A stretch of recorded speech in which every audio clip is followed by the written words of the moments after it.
Agenda for today. So the first part will just be a talk on the importance of systems and a few frameworks, a bit of philosophy stuff.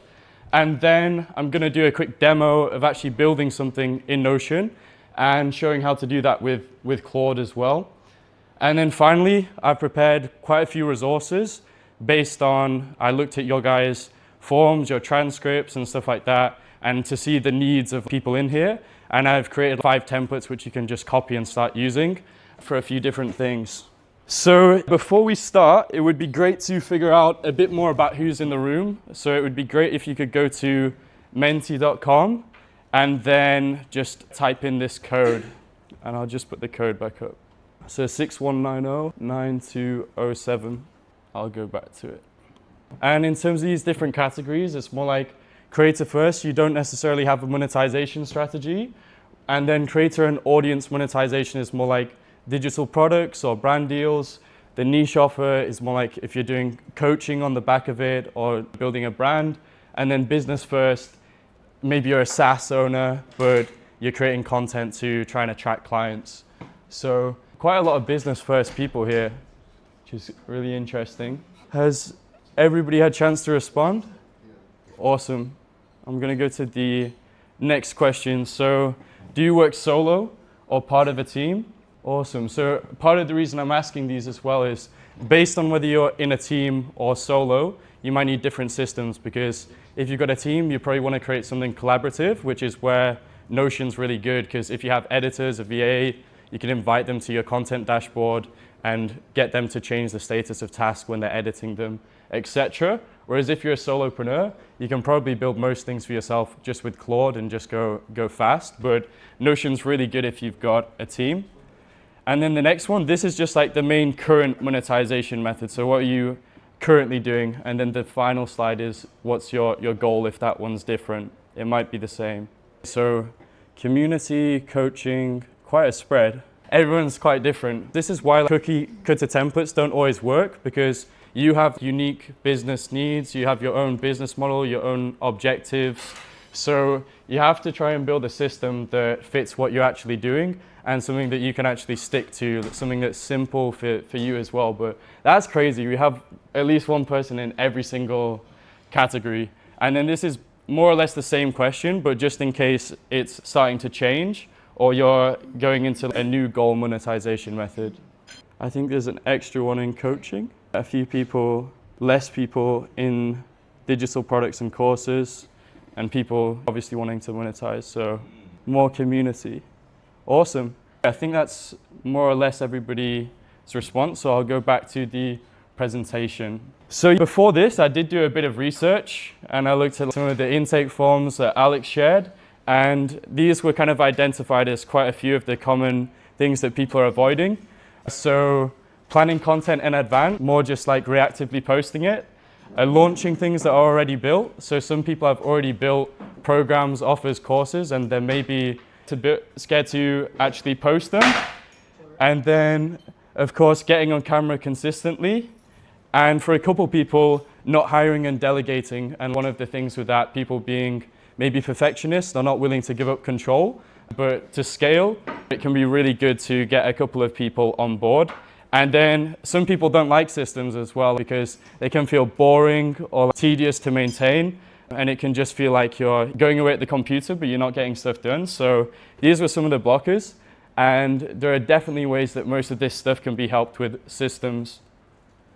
So, and this is what most people express that they are wanting, is a clear 90-day plan, simple systems, more predictable income, and then more confidence, including confidence in their systems. So a quick test.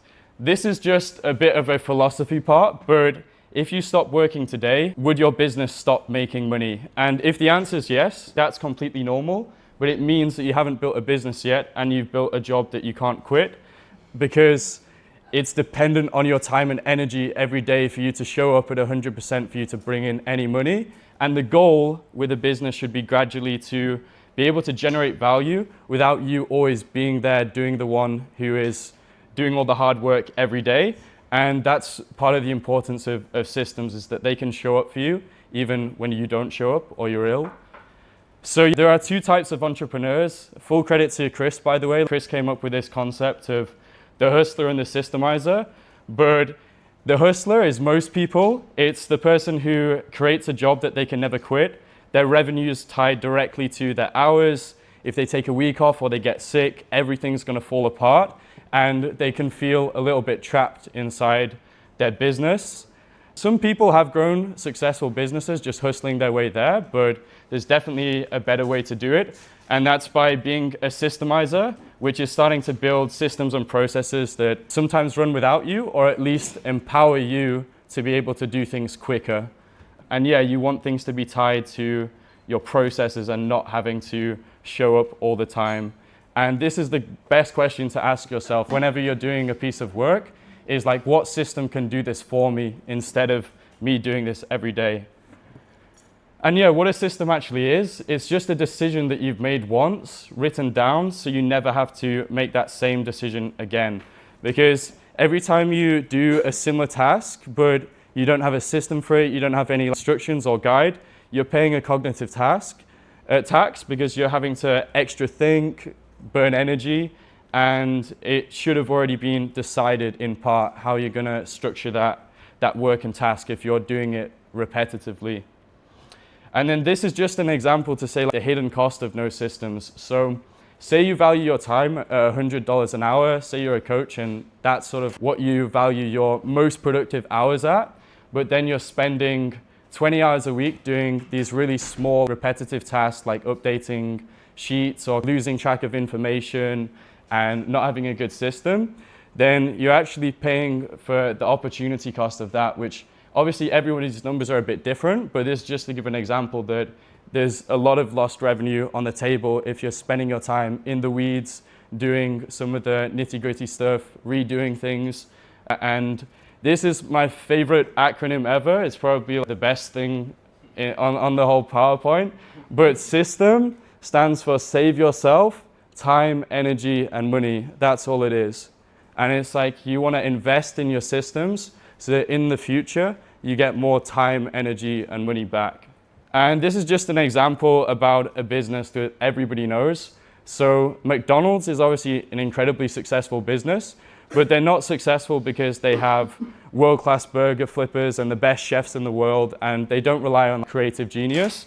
They just have world-class systems. So every outcome is predictable, the processes are documented, and anyone can do any job. Anyone can run the register, flip the burgers, because they just have clear systems, SOPs for everything, training, and yeah, systems are better than skills. And this is just, again, a bit of an example of how they can save you time.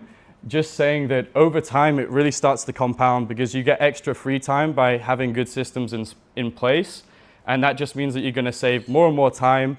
And if you're delegating things, they can create processes that are delegated. And it's a positive reinforcing cycle if you spend time building a good system.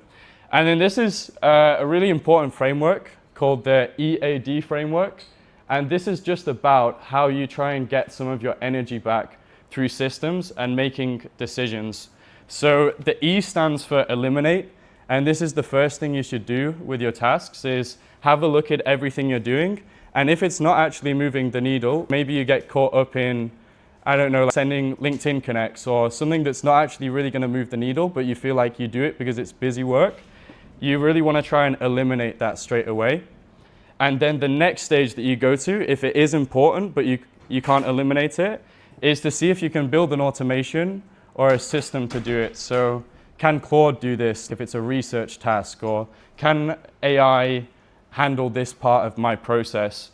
And then the next one, delegate. So I think that an obvious place to start with this sometimes is editing or sometimes VA and manual work.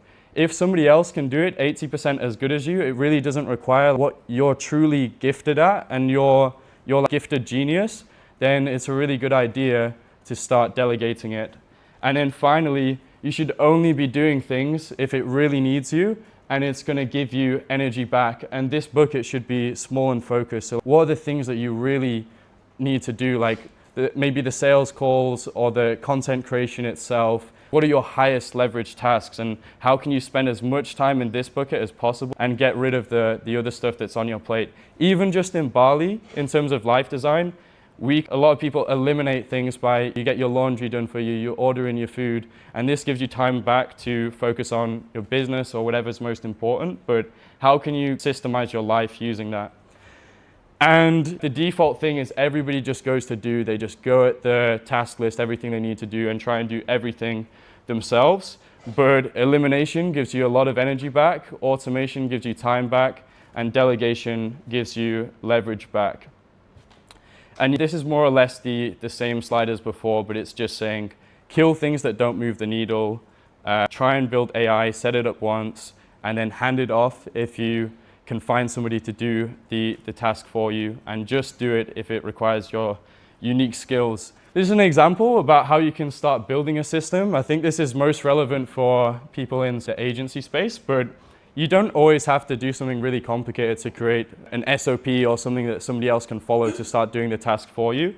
You could go record a voice note on your phone and then send that voice note into Claude and ask it to create an SOP of what you're doing. Or you could even just film a loom. How did I do this process? Film yourself working, film yourself doing the things that you would do every week, and then just start to see which things here really aren't that difficult that somebody else could do. You can get VAs in lower economic developing countries like the Philippines for great VAs for $5 an hour. So you definitely want to try and bring back time to yourself. And this is the best test of if the system works, is to test it with someone. So to try and get them to use your instructions to redo the task.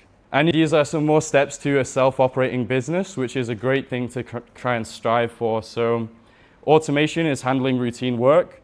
You have workflows. So these are like the documented decisions that are going to guide all of your decisions.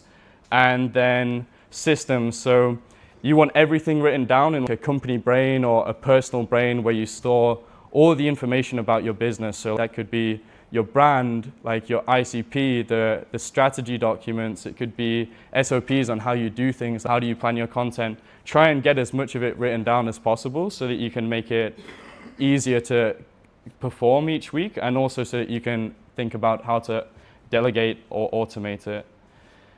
And now I just want to introduce Notion. So I think Notion is like a great operating system for a business. Firstly, it's really friendly and approachable. Everyone can start and build something in Notion. It's also nice, visually aesthetic, but these are a few other reasons. So instead of just having loads of docs, you have databases, and databases can seem a bit intimidating at the start, but really what you're doing is you're creating templates and structure so that if you have content in a database, they can all be formatted the same. You can track things in bigger tables that give you just more visibility.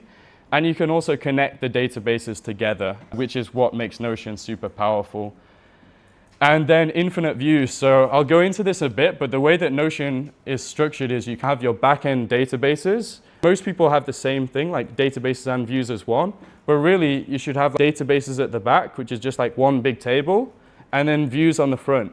And views are like how you're actually going to use and interact with the data. So you might have a view, a calendar view, you might have a table view, you might have one of those Kanban board views, and I can get into that later, but it makes it easier to actually use the big tables, and you can just create as many views as you like, which especially if you're working with a team or you're even building out a department structure, you can slice things in different ways so that people only see what they need to see. And then it scales with you. Because Notion's custom, you can really build whatever you want. It's like Lego or it's like Minecraft. And you can kind of adjust the system around how you're working at the time. And yeah, I did briefly connect on this, but it seems more complicated than it is, but this is a bit of the structure of how Notion should really look. Is like layer one, you're building your databases, which are just big tables. And then you're connecting them together. So you might connect your projects to tasks, or you might connect your content to assignees, like a database of your team. And that's when it becomes powerful. And I will go into this in the demo, so it'll make a lot more sense. And then the dashboards are actually how you use them. So you can think of the dashboards as the steering wheel of the car, whereas the connections and roll-ups are like under the hood, the full engine system. And then databases are like each part of the engine, so all the brakes, the different parts. So you're building them up into something that you can use and interact with. And I also just wanted to make a note on Notion and Claude. So Claude is probably the most powerful tool in the world right now, but Notion and Claude definitely complement each other. And this is one way that I personally structure things. And I use Notion as the place where I store everything. So all of the context, this is like where the business lives in terms of like the projects, the tasks, the SOPs, the content. But then you connect it to Claude, and Claude is the intelligence layer. It's the AI that can read the stuff going on in your Notion and give you insights, create scripts for you, add things to your Notion. And I'll show you a bit about that. But here it is in a short line is Notion can be the operating system and Claude is the employee working in it. You can also build operating systems in Claude, but I think they're less good for sharing them with the team, permissions, and just the overall visibility of the system, which Notion has just completely nailed that. And yeah, Claude can read your Notion, so I'll show you this. It's very simple. You can literally just prompt Claude, say, connect me to Notion, and click on it, and it's going to make you log into your Notion account, and then Claude now has access to your Notion, so you can ask Claude to do things, read all of the context out of your Notion to do something. And yeah, you could then, if you do have a bunch of SOPs and data, this particularly is relevant if you're in a team or building a bigger business, you can ask Claude, where's the company brain processes for our operations, and it can retrieve them all from the Notion. And yeah, I'm going to go into the demo. So I will literally just do this live and show you building a Notion system. So I've got a blank page in Notion. And first of all, we could just go to Claude and ask it, please connect me to Notion. It does it via MCP, which is a thing that Colin mentioned yesterday as well, that Meta has an MCP, but MCPs are just like glue between different tools and apps. And nearly every single software is building MCP servers because it helps them stay connected in this AI world. So you have MCP for email platforms like Klaviyo, you have it for Shopify, you have it for Notion and Claude. But I'm already connected, so I won't do that. But I'm just going to ask Claude, can you create me, and we're going to work on the project and task management system. I'll share the template at the end, but I'll just show you how I'm kind of thinking through stuff. So can you create me a task database? And I'll just use the voice note. Whoops. I'll actually just type it. Please add in a status column, and we could also have a due date. And then this is pretty basic, but I'm just going to first actually give it the address, which was just copied from that Notion page. I'll just show that again, was like, went here, copied link, and then it's going to do it inside this page. You can also use Notion AI to create databases. It's this thing down here, but I just wanted to show you how simple it is with Claude. And you could give a voice note of your entire business plan and then say like, build me every single database and connect them all. But I do want to show that sometimes it's good to have a bit of human oversight. But yeah, it's created the task database here. We can make it look a bit nicer, but it's very simple. It's just a due date and a task. I will add a little icon on to make it more aesthetic. But then I'll show you as well on the front end. So that is a database, but what we can do is we can create views. You can create views here just by adding in more layers, but you can also, what I quite like to do is create a call-out box like that, and then add in a heading, perhaps call it tasks, and then, yeah, all good, man, I'll do that now. And then if you type in inline, what this does is you can now search for the database source, and then it's going to come in here. And this is cool because what you can start to do is create a bunch of different views. So you can filter things in different ways. You could filter it on the status. Do I want one view that just shows all of the to-do items? And I'll just give this a rename here, add in an icon. And then with Notion, this is a table view, but you can also have a bunch of other different views. So here, for example, we can create a calendar view. And if we have an item inside, we'll just create a test task. and we give it a due date, say for this week. Then on the calendar view over here, it's also going to show here. You can decide which properties to show. So I'll just rename this one calendar, give it a more nice logo. And then one view which a lot of people like in Notion is, especially for tasks, is the board view. And this just shows the statuses, so you can drag it across into different statuses. I'll remove the filter on this one. And I like to generally call this status and then add in a little status thing. But there's so many different ways that you can add properties. I'm going to expand on this and also show if we want to link this to a task system. But just for example as well, we could add in a new field here, and we can select the person property. And then with your tasks, if you're inviting people to a dashboard, which you can do as easily as just clicking on share, typing in the email, like that could be your editor, then you can have an assignee. So we could assign this one to myself or anybody who's inside the workspace. And then you could even decide to, I'll just create a few different tasks, but you could even group things by the person. There's loads of different ways that you can show something. And then it's going to show all of Chris's tasks, all of Yolita's tasks, all of Jack's tasks. But the thing that's important here is that these are all different views. So these are the steering wheel again. It's the front end, whereas this is the back-end task database. It's just got everything inside. And this is the correct way to try and structure things. But now I'm going to ask it. For some people, they may like having just a really long to-do list, but for other people, they may want to start grouping them inside projects, different types of themes. So I'm just going to ask Claude if it can create a projects database and link it to the task database. Please create a projects database. I'm also just going to ask it if it can add in a priority, P1, P2, P3. And again, similar thing. Claude's just going to do it for you. It's going to request if sometimes if you have direct, it can write directly into your Notion. Go for it. So for example, you built for us for this retreat. So like, do we have access forever or? Forever. You can just duplicate them into your workspace, and then I'll show that stuff. I'll show it all at the end. So it's gone and it's created a projects database with a status. We'll just drag this to the top. With a link, a priority, so you can select P1, P2, P3, a status, and then this is a relation, so it's relating it to the task database, which I'll just kind of show.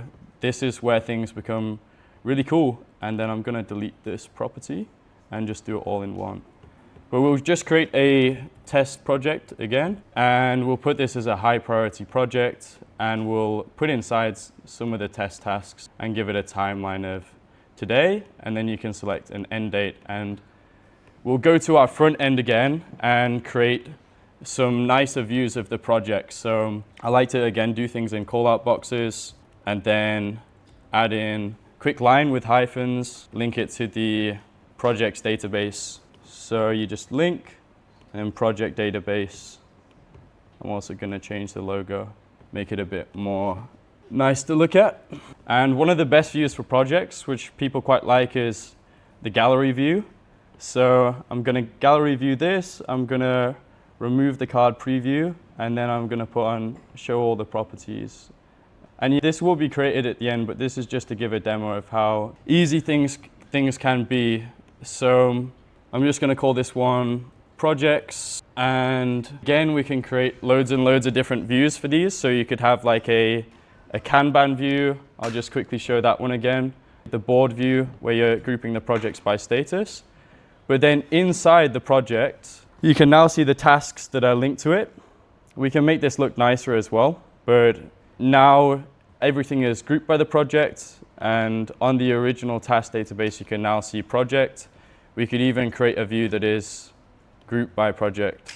So I know I'm going quite fast, but it's just to give, and just to really show the concept of views and databases. So instead of grouping by the person, we can group it by the project, and then you can see people in all the tasks in the test project or the tasks inside no project. So that's just a simple one. I've obviously created a version of this which is tidied up, and I'm going to show you some of the different templates, because I've tried to create them based on relevant things that you guys are working on. but it's just to show how you can quickly create systems. You can create things that look good, and you can create things that are custom to you in terms of having views that fit only what you want to see. And now I'll just go straight into sharing the templates. So I am a bit early, but we can also spend some time just trying to implement those templates and seeing which one is the most relevant. So I'll paste this link inside the WhatsApp, but first I'll just say some of the systems that seem to identify and also speaking to people that could be useful would be a content system, so a place where you can plan all of your different content tasks and on all different platforms, maybe using Instagram and TikTok. You want to plan the schedule dates, the publish dates, whether it's for funnel content, bottom of funnel content, a good system for that. And then for those of you who are looking for brand deals, partnerships, or even just client outreach, an outreach system where you track who you've reached out to when you're following up with them. It may be relevant for some of you. Again, a projects and task system, a personal CRM to track relationships, and then a second brain. Actually, just before I go on to that, I do want to show one other cool little feature about Notion, which this is really awesome, and it's something that I do every day.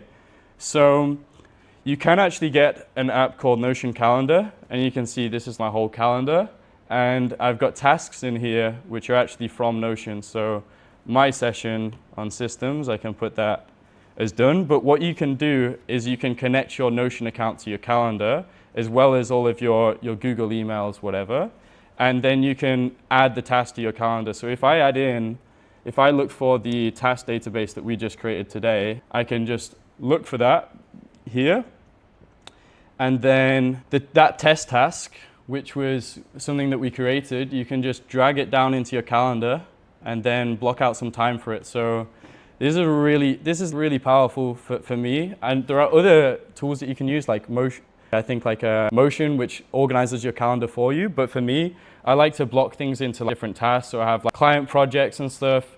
I'm tracking a lot of the tasks. Not everybody will like to do this, of course, but just to say, it's so simple to add in that task database which we just created, or you could add in the content database to your calendar, and it's going to put them inside the due dates, and then you can interact with the tasks from here as well, and then change the status to being done.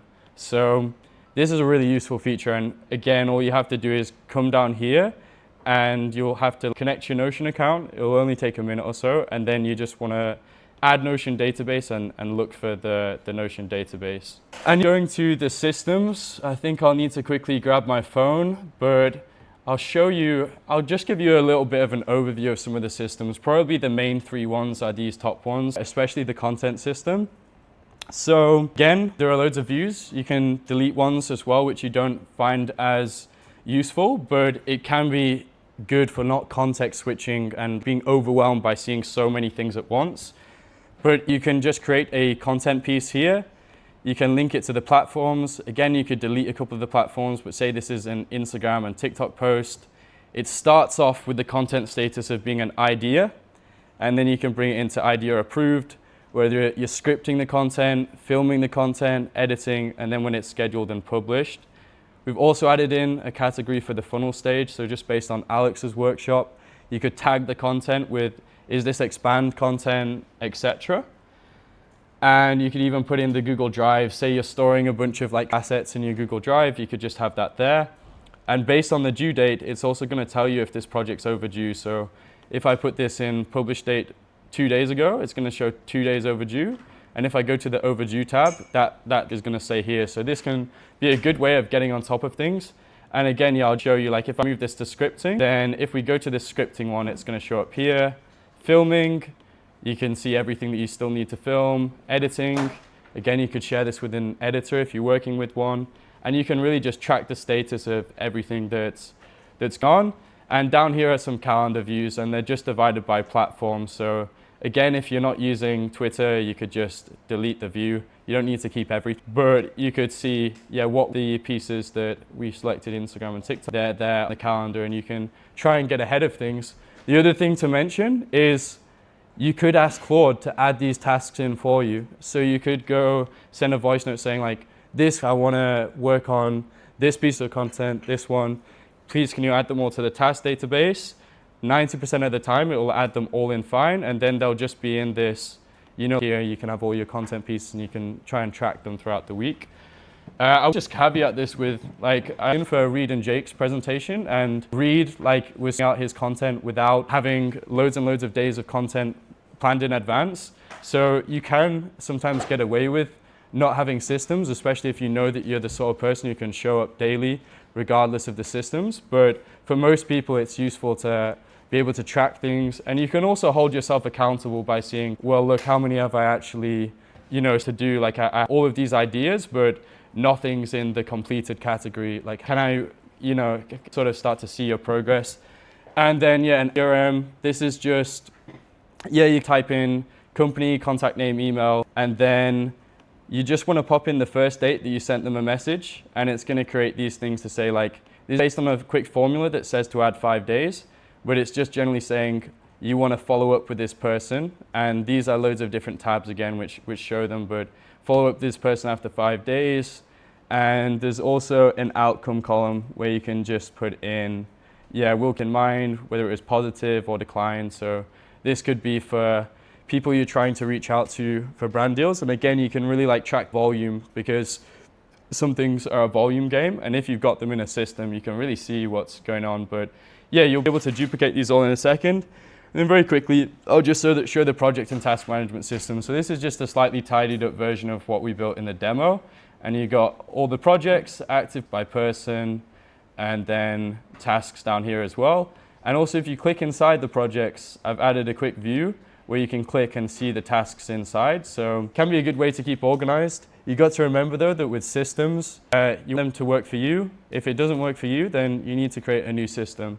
But they are generally quite approachable, easy templates. So I'll just drop these in the WhatsApp in a link. It's going to take you to this website, and all you need to do is click on this duplicate button, and then you can add it to your workspace. You can go inside, start using them. And I'll need to just quickly grab my phone. I think my bag may be back there. Thank you, man. Are there any other systems that people feel like they really need at the moment? What type of system? Content system. Okay, sweet. The company brain one is the SOP type one. So it's got a couple of examples inside, but you have this be my content creation process, and then you have a bunch of different ones, or what's my editing style? And you could write an SOP to delegate to an editor to say I like to color grade this way, I like to cut this way. These are some examples of my content. Or this is how I create thumbnails. You could have a little guide in there about maybe you create thumbnails with AI. So it's really good to try and store some of the knowledge. And Chris actually created this company template. And again, you can put in brands and stuff. So anyway, I'll get to sharing this template with everybody. Is there any way to connect to, or for individual members to connect it to Google Calendar? So for example, I can be okay, you have this task and it's due at this time on this date, and then because he has, calendar or whatever, or iCal or something like that? I don't. So you can recommend to get Notion calendar, and then they can add the task database here, and then they're going to show here on their calendar, and you can add in all your Google accounts. So I have personal account, meeting accounts, everything. So Notion calendar, you can add in the database. They can add in if they're a member in the workspace as well. So this can be a good way to some of this stuff. And push notifications to an iPhone? In terms of notifications, you can set up things to do that, but one thing you could just do is in the task, you could, when to the person, so if you click on their name, they're going to get a notification that it was assigned to them. Or you can always add comments, so you could tag somebody, say I'm going to tag Chris, and tell something, and then that's going to notify them as well, they need to do this. So maybe something's overdue, you can send them a quick comment in Notion, and then they're going to be able to see, this, and you can add comments everywhere. So if they were write docs in the same way that you have Google Docs, you could, some feedback on what they're doing. And I'll get to the sharing the page. So I'm gonna send this to myself. I don't know what's up. So Bali creates a retreat, and if you just click on that, let me know if you guys have any issues. Do you have ones for expenses? Taxes. I would say with the Notion templates there as well, There is a Notion marketplace where there are a lot of free templates. A lot of people use Notion templates as lead magnets. They're not always well built. Sometimes they're built in a kind of bad way, but if you try and build modify them yourself, you can really create any system without too much technical skills. So you can just look for free Notion templates online. So if you need a finance tracker or something like that, just look for it online and then think how you can personalize it so that it's going to fit your needs. But yeah, you can build anything. Go for it. Yeah, on that note, how do you go putting stuff in different places, like using Sheets for maybe the Yeah, stores? this is a good question. Generally, we spend so much time building a Notion, we do nearly there. But Google Sheets can be a little bit nicer for something. So I was just to give an example, if you can remember in Jake and Reed's talk, they had the VA tracking database for all of the DMs and outreach. Along the top, it has all the dates. And then down the side, it had the different metrics. And Google Sheets is good for that when it's a square table, because here it's more like fields and relations. And if you're trying to track that in Notion, it would just be one big long list. So Sheets is sometimes useful, but I'd say for most systems, they're better in Notion. And then just another point in terms of Google Drive. So if it's video or big media assets and stuff, they always make sense in Google Drive, but you can try and organize them and add in, say you can add in a link, which then, you link to the task. But if it's something to do with visibility or it's SOPs or it's brand identity, I would recommend getting inside Notion, especially because this is connected, you can connect it directly to Claude.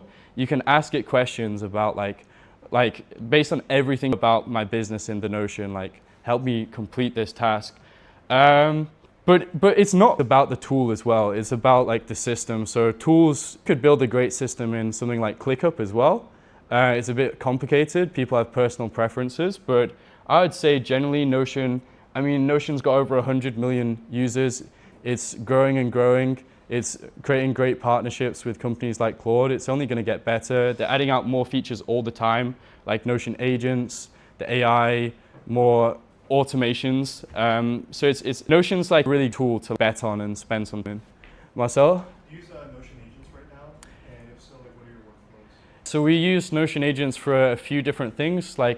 We use one inside Chris's OS template, which basically, they fill out stuff about their vision discovery exercise, and we use a Notion agent to turn the vision discovery into a concise document. Chris could probably add more about exactly which agents we're using, but we're using a lot in terms of ideation, more in terms of gathering all context and outputting things. But we've done quite integrations, so through MCP inside Notion. So we've connected Notion to Shopify, Claude, and Klaviyo, because we've been building quite a few e-commerce dashboards. We've also connected to our Amazon fulfillment centers. So connected a lot of things inside there. Notion agents are going to become more powerful soon as well, because I think then